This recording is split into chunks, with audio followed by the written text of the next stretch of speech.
으로는 역시 마찬가지로 콜라겐의 생성을 강화시켜주는데 직접 주사를 해서 하는 방법도 생각을 해보자는 거죠. 좀 불편할 거라고 예상이 되는데 어떻게 생각하시는지요? 전체적으로 콜라겐이 합성을 유발하게 돼야 되니까 아주 가는 캐놀라를 이용해 가지고 시술을 하기 때문에 같은 역할을 해서 섬유화세포가 콜라겐을 많이 만들게 유도하는 그런 성분이라고 생각하시면 됩니다. 용어를 정리를 하자면 스킨 부스터라고 하는 이야기는 피부가 기능이 떨어져 있는 부분을 기능을 활성화시켜주는 주사 혹은 침투 시술을 이야기합니다. 우리 피부 표피층, 가장 얕은 표피층을 보다 아래쪽을 진피라고 하는데 그 진피층을 구성하는 성분들이 여러 가지가 있지만 가장 많고 중요한 것이 콜라겐과 히알루론산이잖아요. 히알루론산은 직접 보충을 해주고 콜라겐은 생성을 잘할 수 있게 유도를 해준다. 필요한 걸 직접 넣어주는 것보다는 그런 것들을 잘 만들 수 있게 우리 몸을 다시 일깨워주는 그런 시술들이 21세기가 돼서는 점점 더 많아지는 것 같습니다. 거기 리쥬란 힐러라고 하는 것도 많이 하지 않습니까? 리쥬란은 DNA 성분을 대량으로 집어넣어줘서 비특이적인 자극을 줘서 RNA 단백질 이렇게 만들어주는 효과를 보는 거고, 이거는 콜라겐에 특화되어 있는 것 같아요. 그렇죠. 그러니까 전체적으로 피부 환경을 좋아지게 하는 거가 리쥬란 힐러라고 한다 그러면, 얘는 섬유화세포를 집중해서 콜라겐을 많이 만들게 해주는 그런 치료니까 약간 타겟팅은 다른데 결국엔 피부를 젊게 한다는 목적에서는 둘 다 비슷한 시술이라고 볼 수 있겠죠. 베이비 콜라겐 주사는 어쨌든 간에 피하에 주입을 하는 거니까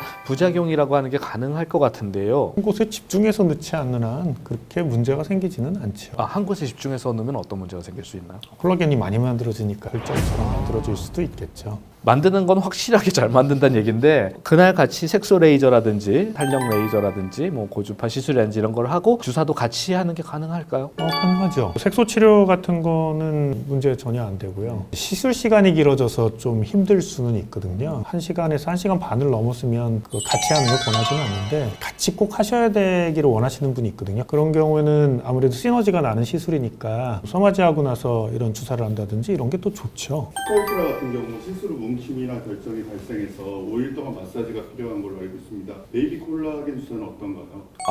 이건 전혀 그렇지 않습니다. 왜냐하면은 사실 스컬트라는 굉장히 초기에 나왔던 기념비적인 제품인 거 맞고 굉장히 파워풀한데, 문제는 스컬트라는 들어가는 성분의 입자 사이즈가 굉장히 크고 거칠었습니다. 그렇기 때문에 아무리 내가 고르게 주사를 해도 자기네들끼리 뭉치기가 쉬웠어요. 많은 기술적인 진보에 힘입어서 이제 베이비 콜라겐 주사에 들어가는 성분은 사이즈가 굉장히 작고 균일합니다. 그것들을 실어 날르는 성분들로 히알루론산이라든지 이런 제품들을 사용을 하기 때문에 굉장히 고르게 퍼질 수 있게 만들어져 있죠. 따라서 마사지를 전혀 할 필요가 없습니다. 그 점에서 굉장히 강점이 있다고 생각할 수 있죠.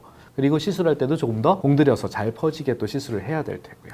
요즘 먹는 콜라겐을 많이 먹던데 콜라겐 주사하고 어떤 차이가 있나요? 좋은 음식 먹으면 몸에도 좋듯이 당연히 재료를 많이 먹는 게 나쁘다고 볼 수는 없고요. 근데 이제 피부에 콜라겐을 흡수한다는 목적에서는 피부 강화술이나 섬유화세포 강화술이나 베이비 콜라겐 시술 같은 게 더 효율적이라고 생각하는 거죠. 나쁘지 않습니다. 안 말립니다. 먹지 말라고 하진 않아요.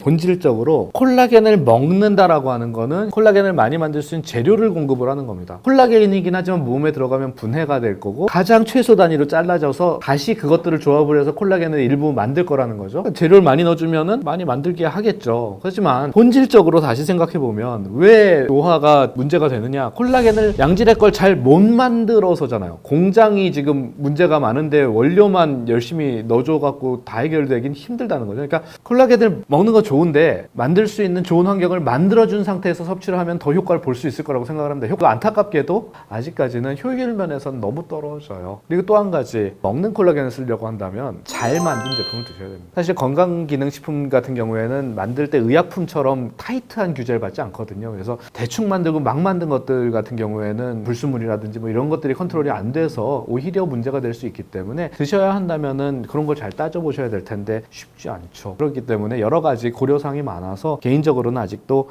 그렇게 권하고 싶지는 않습니다.